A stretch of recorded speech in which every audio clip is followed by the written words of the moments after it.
Running a home service business is hard. So how is it that some people make it look so easy? Well, we'll tell you. This is the Freedom Blueprint Podcast. It's always good to hear the wins that successful contractors have. But have you ever thought that the best advice would be to hear about the speed bumps they encountered, the mistakes they've made along the way? We're going to talk about the good, the bad, and the ugly. We want you to be successful and avoid the mistakes others have made. Let's get this party started. Welcome to the Freedom Blueprint Podcast. Now your host, Kristen Deese. Welcome to another episode of Freedom Blueprint Podcast. I am hanging out today with my amazing wife, Kristen. Welcome to the show. Thank you. So today we are just coming off of a 2-day workshop event that was really awesome. Truthfully, I think it went better than you and I anticipated. I would agree with that. Yeah, it was. It's cool. Anytime for anybody who's ever done a workshop or put on an event, there's a lot of moving parts that are happening, and it can be a challenge. Yeah, there's definitely a lot of moving parts. There's a lot of planning and preparation that goes into it as you're getting ready for it, and then once the attendees start arriving, then it's like here we go. Real. We're off to the races. Here we go. Things are getting real now. Let's do this. So the event was obviously home service businesses from across the country who were there to learn about position-specific KPIs and then some leadership systems to help them hold their team members accountable to the KPIs that they decided that they wanted to measure and the goals they set for themselves. So it was a little bit of numbers, a little bit of leadership, a lot of really cool opportunities for some group work. There were businesses from all sizes there. So there was some guys who were still kind of on the small side, and then there was guys who were really quite large, and it was really neat to be able to see some of the takeaways from a variety of sizes of companies. Well, and it's interesting. I think sometimes people get hung up on, well, once you reach a certain size, a smaller business can't help you. Mm-hmm. And it's cool because a lot of times when you do the group exercises, you can watch and see how sometimes the small businesses are actually helping the bigger businesses because they're so in the day-to-day that sometimes those owners forget about, cool things they used to do when they were in the truck that really made a difference or an impact. And they go, oh yeah, you know what? I need to make sure my guys are doing that. Well, it kind of makes you almost go back to basics for a little bit. There's a lot of times that we, when we get to a certain size, there's some little things that kind of drop off. Mm-hmm. And, having the opportunity to chit chat with the ones that are a little bit smaller kind of reminds you that, oh my gosh, we did used to do that and it was really cool. I don't know why we stopped, but right. Got busy, focused on other things. That tends to happen a lot. So there was also some really good vendors.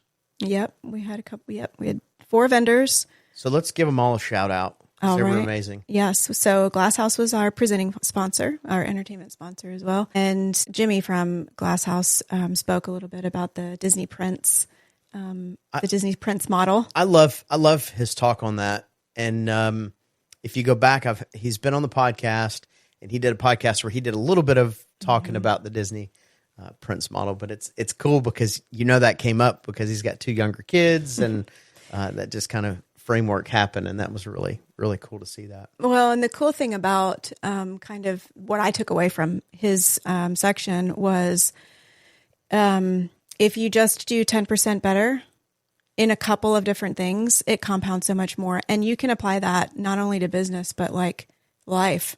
Right. Like my brain goes to fitness and nutrition. If I did 10% better on my activity and 10% better on my food and 10% better on my sleep and 10% better on whatever other fitness thing there is, that all compounds. I think going to the gym might be one of them. That all compounds together. Right. So it's not like you have to take one thing and go 100% change. If you just do a little bit of change in multiple things, it compounds. It's like, that's a really cool concept. Yeah. Then we also had Power Selling Pros was there as a vendor. We had CES, which is I think the easiest way to describe them would be like a comprehensive HR, payroll, benefits solution for small businesses in the industry. And then we had True North, which is marketing. That's McKenna with the different marketing tactics and things that she does. It was a really cool blend of sponsors. We know all of the sponsors in advance, worked with most of them already.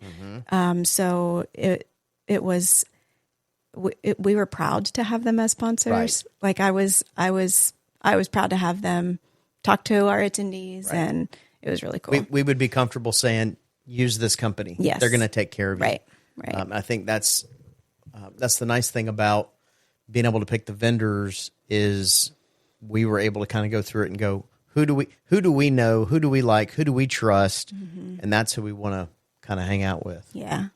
And that worked out really well. Okay. So we had amazing sponsors. Yeah. We had audio video there. So I'm really excited to be able to see professional audio video outcome from that. I'm like super excited to see that. There was a handful of things that I wouldn't say last minute, but they were things that we just wanted to make sure we did well, or that we really didn't. We just wanted to make sure that we included. We had awesome signage, I will say, like the overall look, the look and the vibe of it was really cool. The photo backdrop was fun. Yep. There's just some of that detail that was really fun to pull together. The food was good. Food was good. Yep. Food was good. Yeah. Went to the baseball game on Thursday night.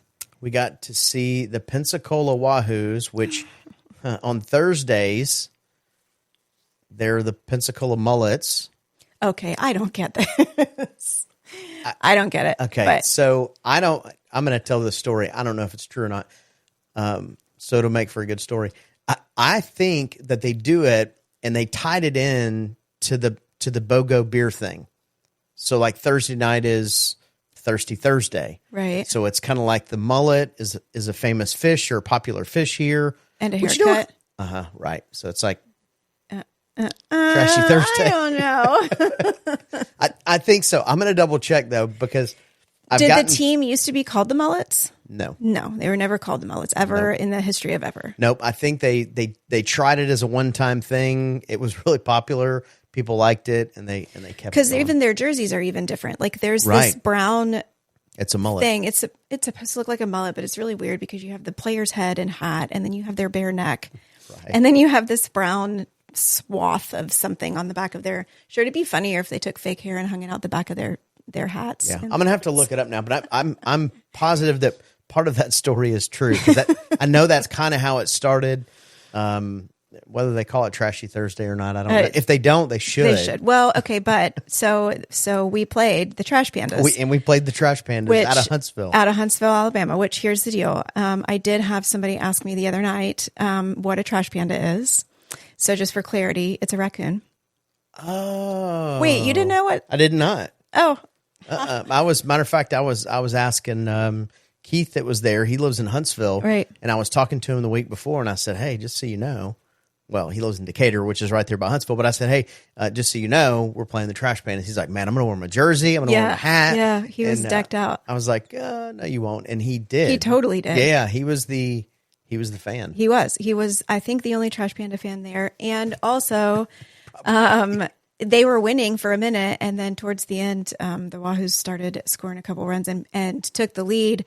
And then, of course, Keith had to do his rally cap, so he turned it inside down and upside down and put it on his head. And then ended up getting a picture with Kazoo, which is our mascot, at the end of the night. And Kazoo's big old blue hand was over top the trash, covering the logo. Yeah, it was really fun. We had a good time. That was fun. We had our own little section. And so it was just our crazy group. Mm-hmm. They contained us to one area, and it was fun. And again, we had really good food. Yeah. That was fun. Yeah. Good networking. It was cool. There was so much networking.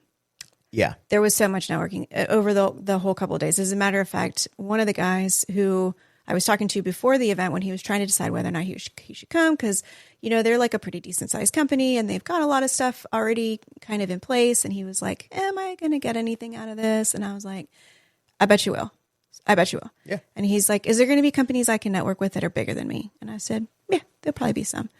So at the end of the first day, he came up and he said, just wanted to let you know that I've already got 2 shop tours scheduled and I have been able to connect with so many different companies and the networking has been amazing. Yeah. Fantastic.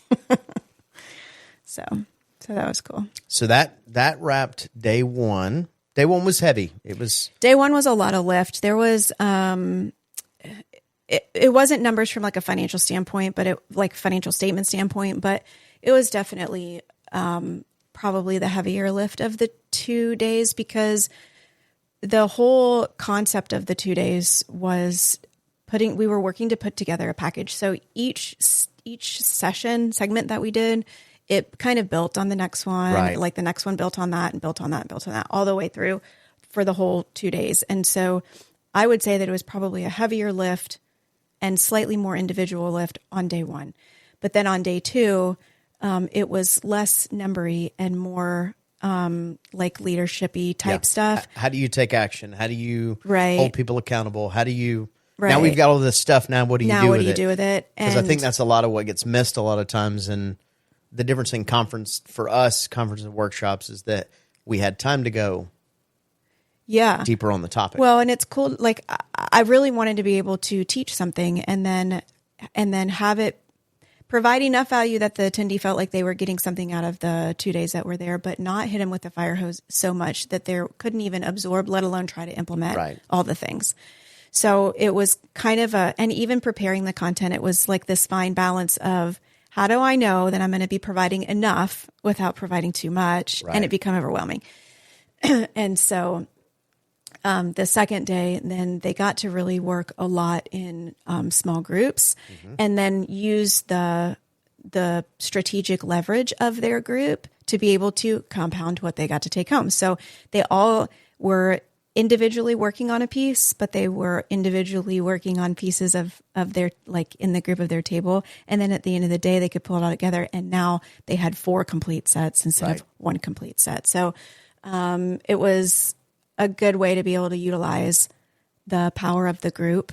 It's, you can do one person can do one thing, but when you pull together a group of people, so I saw a lot of the ahas from different industries, right? So there was garage doors, there was plumbing, there was HVAC, there was landscaping. I feel like there might have been one other general contracting, general contractor there. Yep. And it was kind of one of those deals where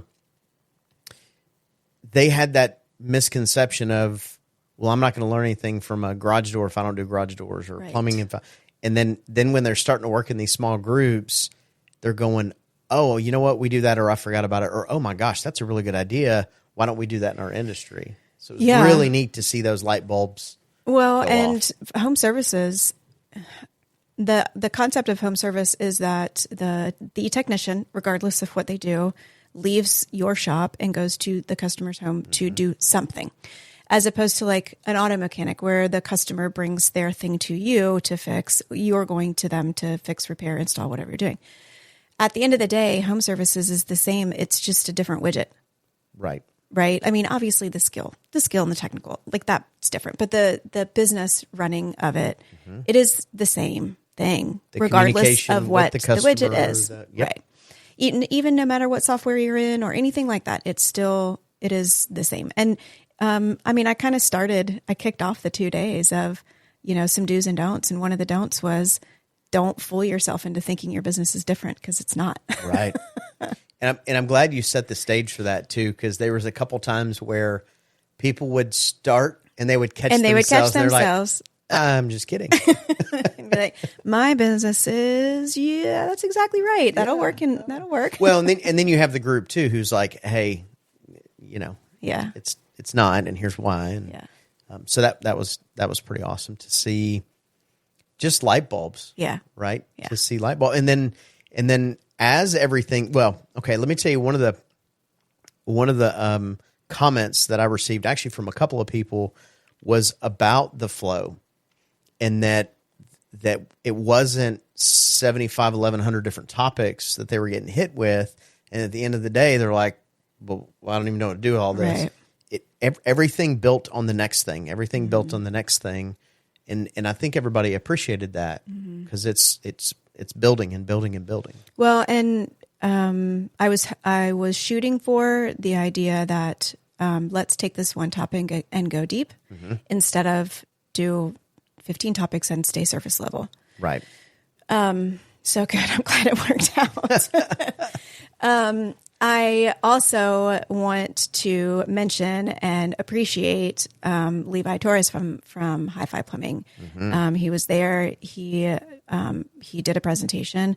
And did an amazing job on his presentation. We've known Levi and Cassie for almost 10 years. I coached with Levi probably about eight or 9 years ago. He was, to this day, probably still one of my favorite coaching clients because he always did what I told him to do. and then he would even come back to the call and say, okay, I did that and this. Right. What's next? Give me the next thing. I want to do the next thing. And when we were doing that, he was a plumbing company that was, I don't know, $2 or $3 or $4 million a year. And now he's like 6 times that in several different arms, home service arms. And it's really cool. But for him to come to this and then he was able to provide so much insight to the attendees. And he's just got a really, special servant's heart. And he was all in. There was never a time where you would think that he felt like he was too big for the room. And it was really cool. He probably had more things on his to-do list than I bet anybody else in the room. Yeah. And I hope everybody saw that as we were kind of openly discussing that, but he had more things. So at no point does he go in a room and go, well, because he probably was the biggest business in the room.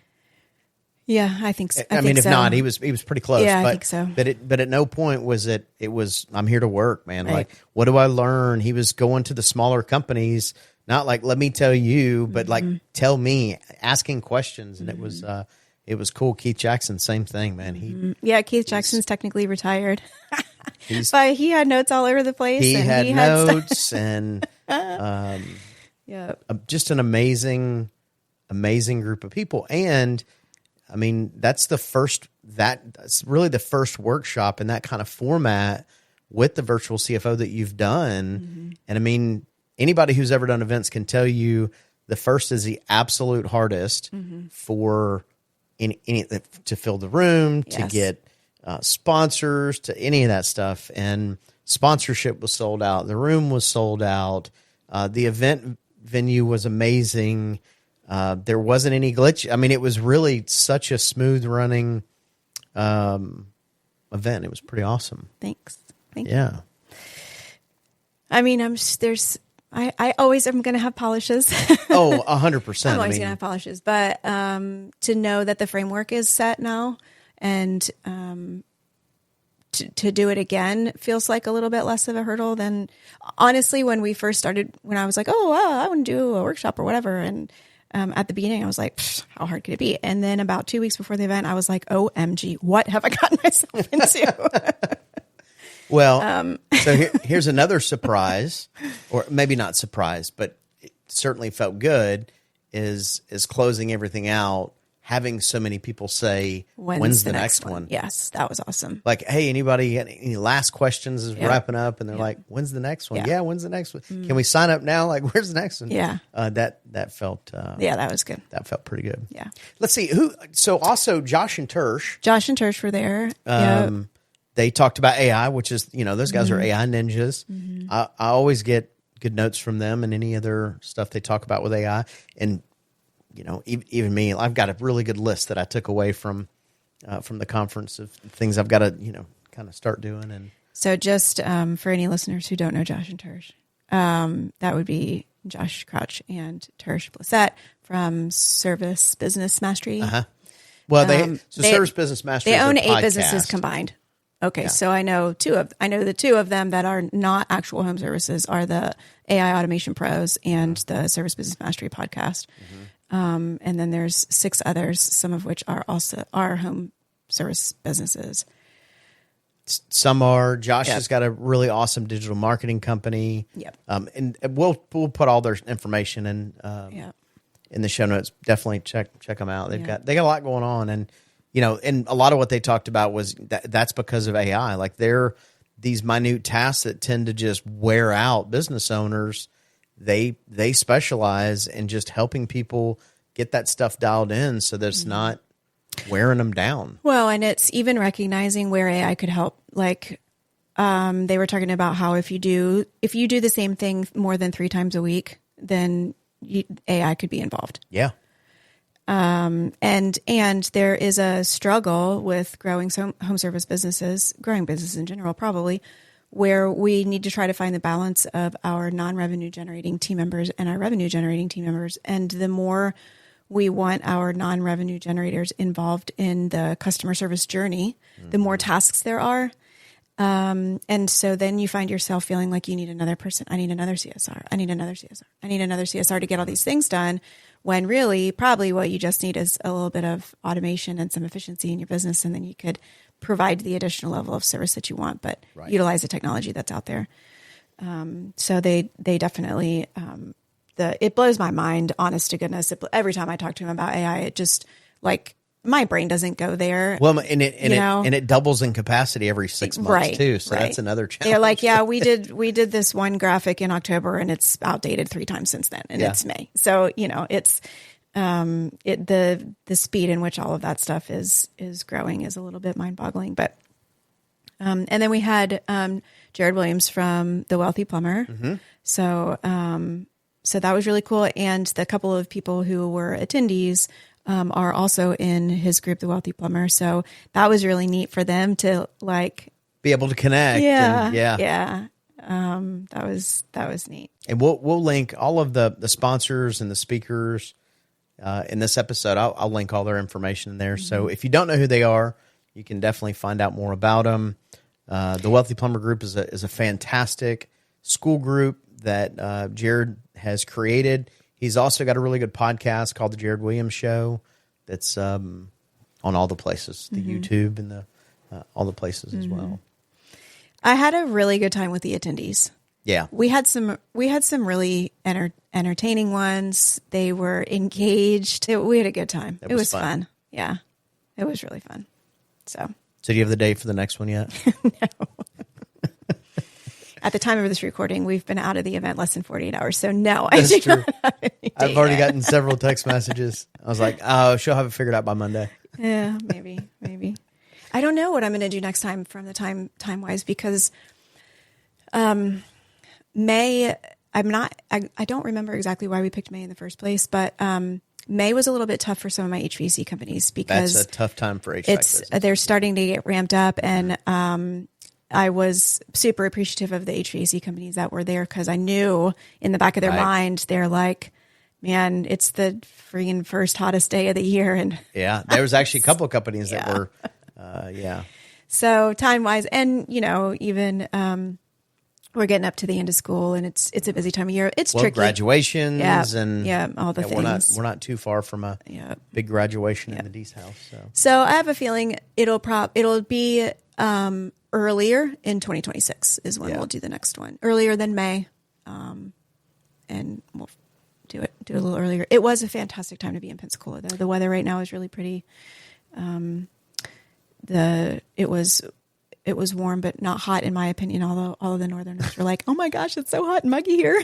I'm like, "It's May. Wait till August." Well, I mean, if you're from Minnesota, and we had several people from Minnesota that were at the event, and we're like, here's some sunscreen and right. Be prepared. I think we did have 2 sunburns. We had 2 sunburns. We did. Yeah. So they even had sunscreen up at the front too. Yep. We were trying to prepare for them. Our UV index was 11. So that's like, for anybody who follows UV index, it's extremely high. Yeah. So yeah. Plus coming from somewhere where, and it not being that hot, It's kind of like when it's overcast and right. you go lay in the sun here, Right. you will get fried. My worst sunburn I ever got was on a cloudy day watching you play volleyball. Yeah. And I'm telling I had you blisters what, on my yes, head. the top of your head got burnt. It blistered. That was gross. That was That was a lot of years ago. A lot of years ago. It was. A lot of years ago. Oh, and we celebrated our 21st anniversary. We sure did. On the first day of the event. So that was, that was. That's why you picked it. Oh yeah, totally. I went So 5 years ago, we launched our book. on our anniversary. Yep. If you don't have a copy, you should. Yep. I'll link that in the description as well. But so 5 years ago on our anniversary, we released that book. So our anniversary is really kind of becoming a fun time to either that do or we're stuff like setting the this. bar really high and we're going to have to keep doing cool stuff on our anniversary. I know. I mean, I thought we were going to go to Mexico, too. but No. no, No, not this time. not this time. Maybe next year. Maybe next year. It's fine. We've already been once this year. And we had another couple that was there that had an anniversary the next day. Yes, we did. So yeah, it was actually, I was talking to this with, I think it was Keith, talking about this with Keith. There was a lot of couples in the room who had long marriages and long businesses. Like there was a lot of couples in the room because, that's very natural progression of home services is that the husband is working for somebody else and he gets the entrepreneur seizure and decides to go do it himself. And then shortly after that, the wife gets sucked in to do the books and the answering the phones and all the things. Yeah. So it's common to see couples, but we had a couple couples in the room that have been married and in business together for a long time. Yeah. It was pretty neat. Mm-hmm. Well, we will keep everybody posted Yep. on what the next one will look like. Yep. But it was a lot of fun. I only did one podcast from there. I know. I said earlier there was no technical issues except the stuff that I was working on. I had technical issues, which it was actually I won't go on the story, but it wasn't a technical issue from a audio video standpoint. But was it the light? Was it the sun? Yeah, it was bad. I mean, it was bad. Stinking sun. Anyways, I ended up doing one, and I will get it posted probably next week. But with a garage door company, Jolly Goat. Yep. Jeff's amazing. It was kind of cool. It was a really short story.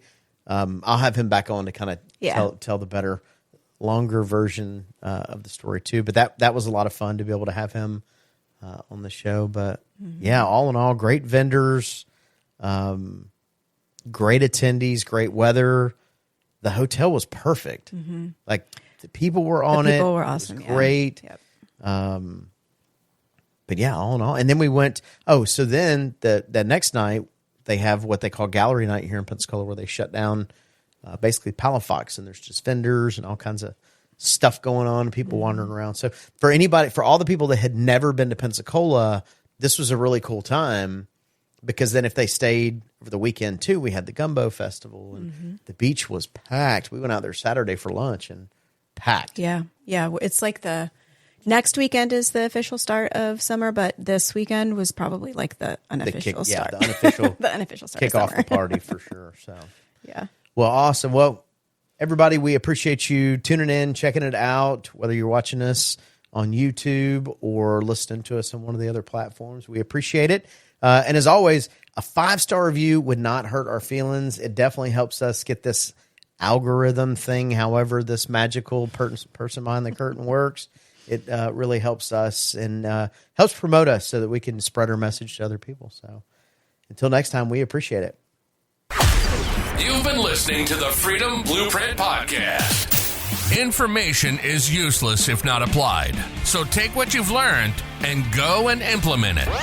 We hope you've enjoyed the show. If you did, make sure to like, rate, and review. We'll be back soon. But in the meantime, find us on social media at Freedom Blueprint for Home Services and hit the website at www.freedomblueprintpodcast.com. See you next time.